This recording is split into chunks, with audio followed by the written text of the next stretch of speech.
Students, जैसा कि आप जानते हो कि इससे पहले मैंने आपको बताया था कि how to get 95 plus marks in physics, यानी कि हम फिजिक्स के ऊपर ऑलरेडी बात कर चुके हैं। आज की इस वीडियो में मैं बात करने वाला हूं how to get 95 plus marks in 12th class की केमिस्ट्री, है ना। जो आपकी 12th क्लास की केमिस्ट्री है उसमें हम 95 प्लस मार्क्स कैसे स्कोर कर सकते हैं। आज की इस वीडियो में आपको डीप में एक्सप्लेन करने वाला हूँ, सारी चीज़ें बताऊँगा। क्या आप मिस्टेक कर रहे हो, है ना, क्या मिस्टेक आपको नहीं करनी है, क्योंकि अब आपके पास ज़्यादा टाइम नहीं है, सिर्फ 5 से 6 दिन ही आपके बचे हैं। देन आपकी बोर्ड एग्ज़ाम शुरू हो जाएंगे और आपके जो है क्लास 12th की जो केमिस्ट्री का एग्ज़ाम है वो भी बहुत ज़्यादा करीब आ चुका है। बोलने में थोड़ी सी दिक्कत हो रही है ना, तो उसे आप मैनेज करिएगा और मैं आपको अच्छे से एक्सप्लेन करने की पूरी कोशिश करूँगा। तो देखिए, मैंने जो है आपको ये तो बता रखा है कि ओवरऑल सब्जेक्ट आपके लिए बराबर है, सारे सब्जेक्ट आपके लिए क्या हैं, इक्वल हैं। तो सभी सब्जेक्ट को हमें क्या करना है, इक्वल टाइम देना है ना। कहीं ऐसा नहीं करना है आपको कि फिजिक्स पढ़े ही जा रहे हैं, केमिस्ट्री मैथमेटिक्स अच्छे से पढ़ रहे हैं लेकिन हिंदी इंग्लिश पर ध्यान नहीं दे रहे हैं। ये स्टूडेंट्स क्या करते हैं, 95% स्टूडेंट इस मिस्टेक को करते हैं। तो मैं बार बार कहूँगा ऐसी मिस्टेक आप ना करें, क्योंकि देखिए सभी सब्जेक्ट बराबर हैं। अगर आप सिर्फ पूरे दिन, है ना, अगर आप पूरे दिन फिजिक्स को पढ़ रहे हैं तो आप ऐसा तो कर नहीं सकते कि आप इसमें 120 नंबर ले आएंगे या फिर 115 मार्क्स ले आएंगे, तो ऐसा पॉसिबल नहीं है। ज़्यादा में आज ज़्यादा आप 100 ही ला सकते हैं, इससे ज़्यादा नहीं ला सकते हैं। बाद में आपको किसकी ज़रूरत पड़ेगी, हिंदी इंग्लिश की, है ना। हिंदी इंग्लिश में भी आपके 200 मार्क्स होते हैं, यानी 100 मार्क्स की आपकी हिंदी होती है और 100 मार्क्स आपको इंग्लिश देती है। तो क्यों ना हम इन्हें भी इक्वल प्रायोरिटी दें, क्योंकि इसमें स्कोर देखिए जिसका ज़्यादा है ना उसका ओवरऑल स्कोर बढ़ जाता है, और जिसका इसमें स्कोर कम रह जाता है उसका ओवरऑल स्कोर क्या हो जाता है, कम हो जाता है। क्लियर है, ये सारी चीज़ें आपको अच्छे से क्लियर होनी चाहिए। अब मैं बात करने वाला हूँ how to get 95 plus marks in chemistry, है ना। केमिस्ट्री के ऊपर बात करेंगे कि इसमें हमें किन किन चीज़ों पर ध्यान देना है ना, क्या क्या चीज़ें इसमें पूछी जाती हैं, वो सारी चीज़ें मैं आपको बताने वाला हूँ। देखिए, सबसे पहली बात करते हैं, सबसे पहले हम बात करेंगे भाई फिजिकल केमिस्ट्री की, है ना। ये तो आपको क्लियर होगा कि जो 12th क्लास की केमिस्ट्री है ना, बता देते हैं। देखिए, जो आपकी केमिस्ट्री है वो 3 पार्ट्स में डिवाइड है ना। कौन कौन से, फिजिकल केमिस्ट्री, ऑर्गेनिक केमिस्ट्री और इनऑर्गेनिक केमिस्ट्री। ये तो बात आप अच्छे से जानते होंगे। तो देखिए, सबसे ज़्यादा जो सर दर्द होता है ना, ऑर्गेनिक केमिस्ट्री होता है स्टूडेंट्स का। फिजिकल भी कर लेते हैं, इनऑर्गेनिक भी कर लेते हैं, लेकिन जो ऑर्गेनिक है, सॉरी, इनऑर्गेनिक भी कर लेते हैं, और जो ऑर्गेनिक है ना इसमें ज़्यादा दिक्कत होती है स्टूडेंट्स को। क्यों, क्योंकि भाई इसमें बहुत ज़्यादा रिएक्शंस होती है ना, बहुत ज़्यादा रिएक्शंस होती हैं जिन्हें कि स्टूडेंट्स को समझ में नहीं आती है। लेकिन इसका भी सॉल्यूशन मैं आपके लिए लेकर के आया हूँ, तो इस वीडियो में आप बने रहिएगा। अब देखिए, मैं बात करता हूँ सबसे पहले फिजिकल केमिस्ट्री की, है ना। फिजिकल केमिस्ट्री, फिजिकल केमिस्ट्री में सबसे ज़्यादा मोस्ट इम्पॉर्टेंट चैप्टर आप पूछेंगे तो मैं कहूँगा सॉल्यूशन है ना। सॉल्यूशन चैप्टर का मैंने 1 शॉट भी आपको प्रोवाइड करा है, अगर आपने नहीं देखा है तो उसे आप देखेंगे तो काफ़ी सारी चीज़ें आपको क्लियर हो जाएंगी। तो सॉल्यूशन चैप्टर को अच्छे से देख लेना। क्यों, क्योंकि इसमें से आपके क्या क्या पूछे जा सकते हैं। देखिए, न्यूमेरिकल आएगा, है ना, न्यूमेरिकल आएगा, प्लस आपका यहाँ से ऑब्जेक्टिव क्वेश्चन बनना ही बनना है ना। तो जो सॉल्यूशन है उससे आपका क्या, न्यूमेरिकल आपको आना चाहिए, न्यूमेरिकल सॉल्व करने आने चाहिए, प्लस आपका ऑब्जेक्टिव यहाँ से पूछे जाएंगे, ज़्यादातर यही होता है ना। इसके बाद जो आपका केमिकल काइनेटिक्स है ना, जो आपका केमिकल काइनेटिक्स है, इसमें से क्या क्या पूछेगा, तो इसमें से ज़्यादातर आपके लिए जो है डेरिवेशंस आ सकती हैं। आप कहेंगे इसमें भी डेरिवेशन है, बिल्कुल है। इसमें 4 डेरिवेशन है, आपने पढ़ रखा होगा। प्रथम कोटि की अभिक्रिया का समाकलित वेग समीकरण, शून्य कोटि की अभिक्रिया का समाकलित वेग समीकरण और इनके अर्धायुकाल, है ना। तो 2 और 2 4 डेरिवेशन हो जाते हैं क्लास 12th केमिस्ट्री में। तो स्टूडेंट्स करते क्या है, डेरिवेशन पे ध्यान ही नहीं देते हैं। वो कहते हैं 12th में इतने डेरिवेशन है फिजिक्स में, तो मैं केमिस्ट्री के डेरिवेशन क्यों ही याद करूँ। लेकिन ये भी कभी कभी पूछे जाते हैं, है ना। और इस बार के लिए तो भैया बहुत ही ज़्यादा इंपॉर्टेंट है, तो इन्हें आप अच्छे से पढ़ लेना। मैंने आपको पढ़ा रखे हैं, देखना चाहते हैं तो चैनल पर जाएंगे, प्लेलिस्ट को ओपन करना और वीडियो आप वॉच कर सकते हैं, है ना। वीडियो में मैंने आपको चारों डेरिवेशन बिल्कुल अच्छे से एक्सप्लेन किए हुए हैं। ओके, क्लियर है, बिल्कुल। तो ये हो गया हमारा केमिकल काइनेटिक्स चैप्टर से। और यहाँ से भी क्या पूछ सकता है भाई, न्यूमेरिकल पूछ सकता है और आपका ऑब्जेक्टिव क्वेश्चन बन सकता है, क्योंकि भाई फिजिकल केमिस्ट्री है यानी कि फिजिक्स है ना, तो इसमें भी क्या पूछा जाएगा, न्यूमेरिकल तो आने की पूरी संभावनाएं होती हैं। फिजिकल केमिस्ट्री है यानी भौतिक रसायन है, तो इसमें से न्यूमेरिकल ज़्यादातर पूछे जाते हैं। तो इसलिए आपको बोलूँगा आप इसमें न्यूमेरिकल पे अच्छी पकड़ बनाए रखें और आपका जो ऑब्जेक्टिव है उस पर आप अच्छे से ध्यान दें, तो आप इसे भी अच्छे से कर पाएंगे। ओके, यही 2 चैप्टर इसमें से मैं मोस्ट इम्पोर्टेंट मान रहा हूँ, तो इन्हें आप अच्छे से पढ़ लेंगे तो यहाँ से आपका हर एक क्वेश्चन हो जाएगा। अब इसके बाद मैं बात करता हूँ ऑर्गेनिक, है ना,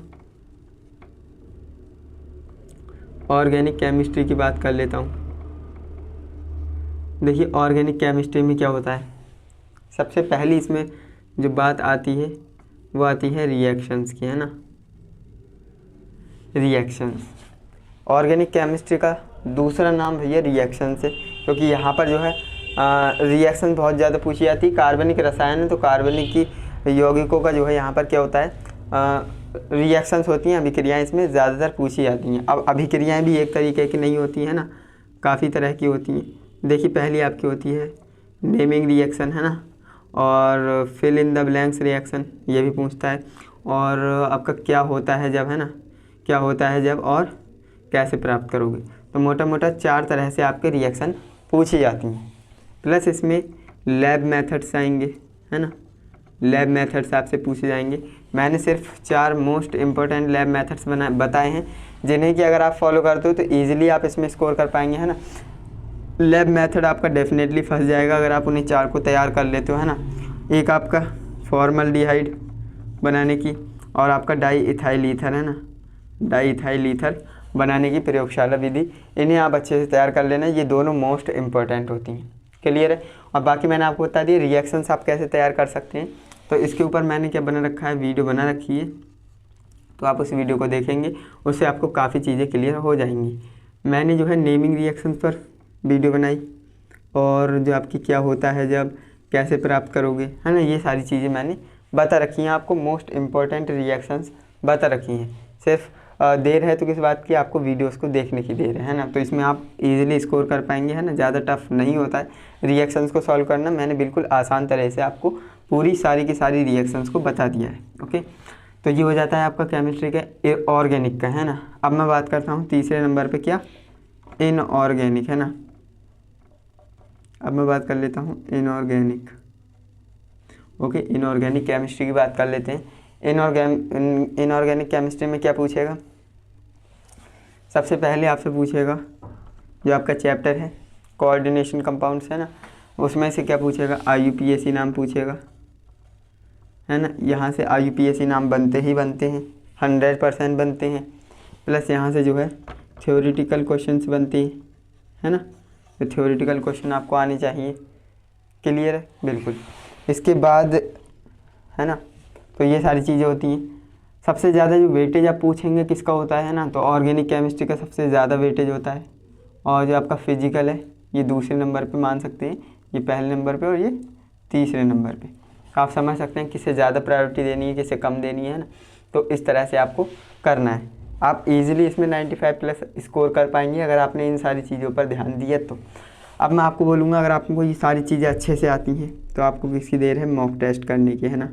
मॉक टेस्ट ज़्यादा से ज़्यादा कीजिए।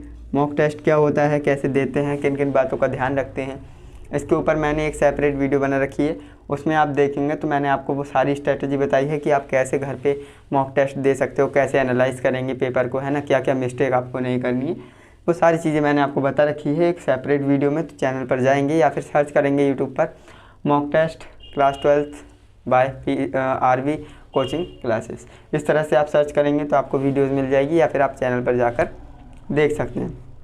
बाकी मैं चैनल इस वीडियो के डिस्क्रिप्शन में भी इस वीडियो का लिंक दे दूंगा, क्योंकि ये क्या है, मोस्ट इम्पॉर्टेंट है। मॉक टेस्ट देना बहुत ही ज़्यादा ज़रूरी है, क्योंकि इससे आपको पता लगता है, एनालाइज कर पाते हैं कि आप कहाँ पर स्टैंड कर रहे हो, है ना, क्या क्या मिस्टेक कर रहे हो, वो सारी चीज़ें आपको पता लग जाएंगी। फिर वो जो है बोर्ड एग्ज़ाम में आप अपनी गलतियाँ नहीं कर पाएंगे, है ना, वो बोर्ड एग्ज़ाम में गलतियाँ नहीं होंगी आपसे। तो ये फ़ायदा होता है किसका, मॉक टेस्ट का। तो ये सारी चीज़ें होती हैं। बाकी मैंने आपको बता दिया इसमें कोई ज़्यादा डेरिवेशन भी नहीं है, 4 डेरिवेशन है, प्रोबेबिलिटी है इस बार आने की, तो क्यों ना इन चारों डेरिवेशन को आप अच्छे से तैयार कर लें। ज़्यादा कठिन भी नहीं है, आप इन्हें आराम से कवर कर सकते हो, है ना, ज़्यादा डरने वाली बात नहीं है।